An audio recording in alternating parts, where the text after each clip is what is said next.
Hello everyone and welcome back to the channel. Now in this video we are going to do part 2 of the Alliance War Showcase guide. In the last video I talked a little bit more about the showcase up front, so I do recommend that you watch that, and in that video we took on the right path. The right path is mostly the tactic relationship between the attackers and the defenders, provocateur and secutor. Now in this one there are a lot more in the unique fights. When it comes to these fights, they are just difficult defenders in general that don't necessarily need the tactic. So that's why you can see my team this time is comprised of just one tactic attacker in Ironheart, and then we have Onslaught for the skill champions, Shathra for Maestro, and Absorbing Man for Annihilus. Now this path for me was just easier given that I had these champions ranked up and I was familiar on how to use them. So I actually didn't boost, and this took me like 7 minutes faster. I think the North Star in the other path was the most difficult one. This one for me was fairly straightforward and I ended up getting an itemless run. So without further ado, let's roll the clip, and we're starting with this White Tiger. Now the nodes here are not too difficult. Essentially you're getting placebo buffs on yourself and also fury buffs when you knock her down, and those will feed her Mystic Dispersion.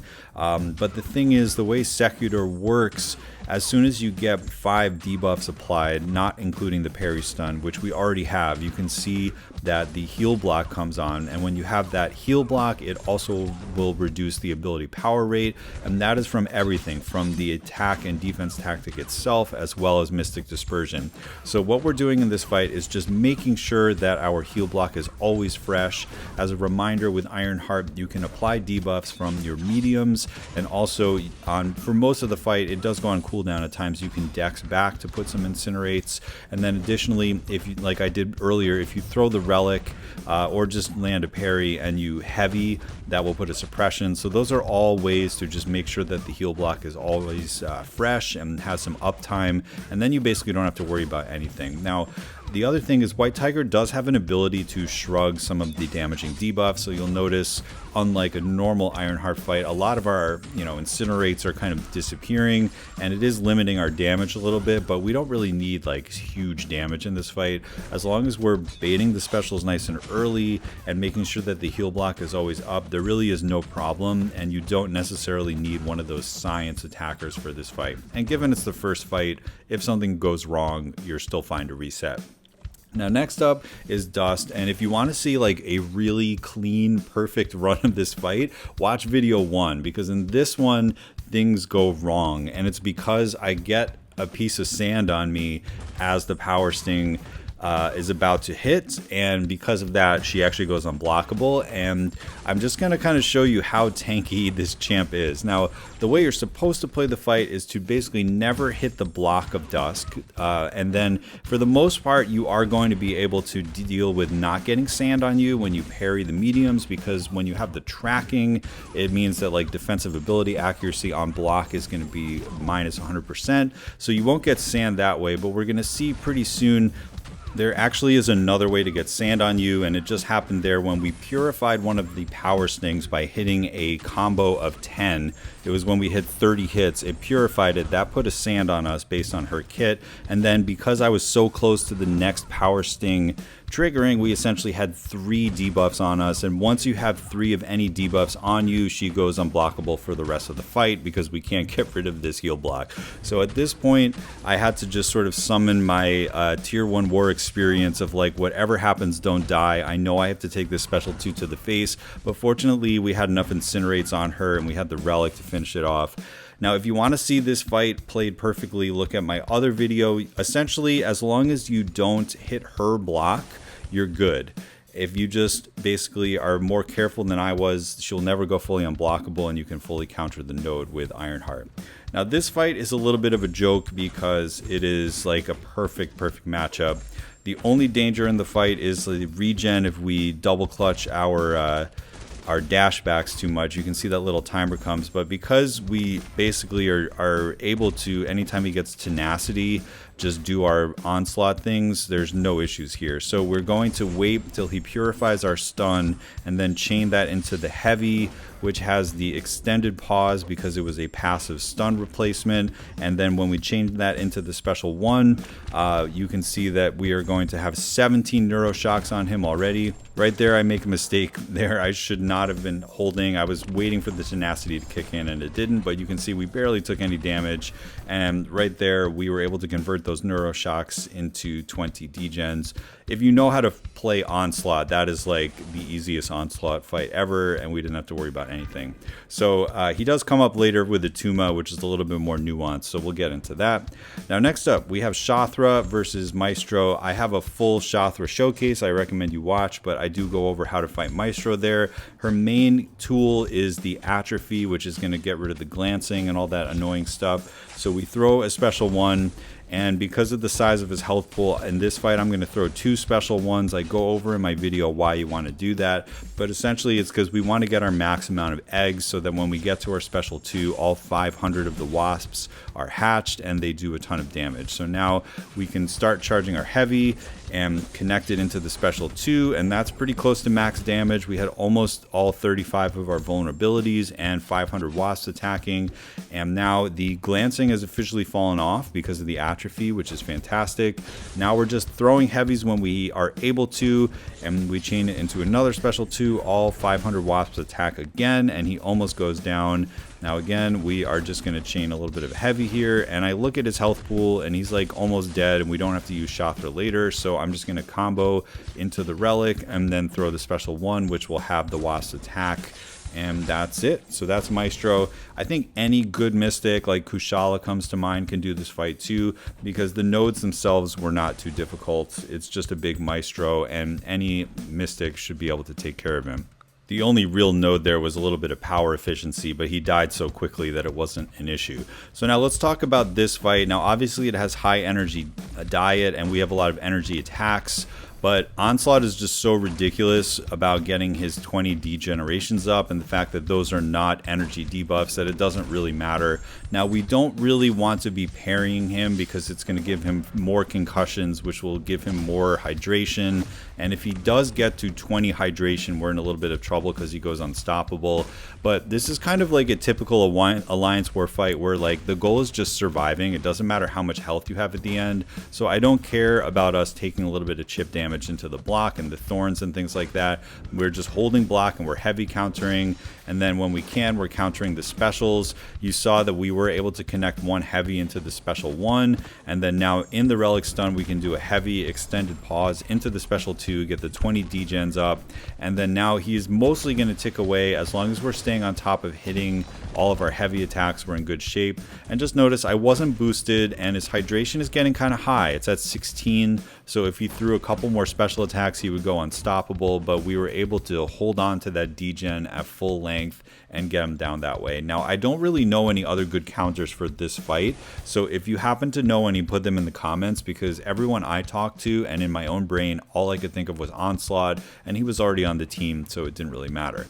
Actually, before we move on, just need to call out the Burden of Might node. You may have noticed I was actively avoiding decks with like these shallow dexes so that I never lost my power. That's actually pretty important for that Onslaught fight, so make sure that you either take decks off or you play the way I did and never get the dexterity buff to trigger. Now this fight is going to show you how good Absorbing Man is, because I make like a million mistakes in this fight, but he is such an automatic Annihilus counter that it's just comical. Like some of the mistakes I make, I accidentally get to the special 2 and I go into magma form, and like I'm missing intercepts and getting slapped in the face, and somehow I'm still able to survive it. That's just how good he is against him.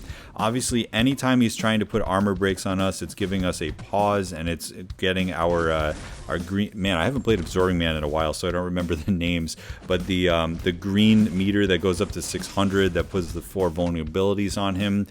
Essentially, we are just we are like immune to all the things that a Nihilist can do. The Unstoppable has like 0 duration. We're immune to armor break, and it actually feeds us. And also we have massive physical resistance, so taking blocked hits and special ones into block are going to do like no damage. And we obviously have the big regen as well. So, you know, in general, when doing ebb and flow intercept, I do take path 5 a lot. You can try to land intercepts, but often you can get through the fight in the 5 minutes that you have without even worrying about removing the protection. It just means it's going to be a longer fight. And that's something when you're doing path 5 ebb and flow fights, a lot of people are hunting the intercept at all costs. But you can see here, when you have a good counter, I'm still doing lots of damage through the protection. And if like the intercepts aren't feeling good, you can absolutely do it that way as well. However, when you do go for intercepts, you generally want to be dashing back and trying to throw a light attack to get the intercept. That's just going to be a little bit easier to, you know, be safe and not get hit by them. But at the end of the day, this is just a Nihilist and Absorbing Man battling it out, and Absorbing Man will almost always win even if you get hit 10 times. So that is why I brought Absorbing Man. I think he is the best counter there. It is absolutely possible for you to bring some other Mystic and use them for Maestro and for that Annihilus, and you may have a good time with that too. Now, my game was lagging like crazy during this fight, and I got pretty nervous, and you can even see it. This isn't the video recording. This was how laggy my actual fight was. But fortunately, I have taken this fight a lot, and I actually just took it on path 1, so I was a little bit cleaner this time, even though I just lost a bunch of health. Fortunately, we do have our regen boost that came with the Alliance War node. They give us one of those Alliance War boosts, and we also have the regen that is native to the kit of Ironheart, and it is going to come in clutch here and potentially save us from this fight. But the one thing that I did different in this fight than in path 1 is that I always made sure that I had over a bar of power after I baited his special 1. So you can see here, I didn't throw my special there. I want to have my own special attack so that when he dashes toward me, I have a way to hit him with my special attack and get rid of the brute force. Now, as a summary, the reason she's so good for this, first of all, we have access to Incinerate, which feeds polka dot power and stunning reflection, and then also due to our tracking passive, we have negative 100% defensive ability accuracy on our block, which means both the stunning reflection node and the instant bleeds from his special 1 don't trigger at all. So you can see that was pretty much played perfectly, and even though my game was glitching out and it was all weird, I was like, okay, it's Ironheart versus this annoying Bullseye, and she is the best counter for that. I will argue that to my grave. She is the best counter for that fight. Unboosted, rank 3 versus rank 3, and we nailed it. Now, we already showed this fight, and for a little bit of fun, I used Spider-Punk the last time, and it took quite a long time. If you want to see potentially the best counter to this fight, we have Deathless She-Hulk. So excited for this. The reason she's so good for this fight, first of all, she is tactic, and she is going to be placing a lot of debuffs, namely the traumas. However, the application of these debuffs is sometimes not quite fast enough to be triggering the heal block like all the time. So you'll see a little bit later, I actually do miss. And the miss is going to cause a little bit of a disruption, but it actually doesn't really change the flow of the fight too much.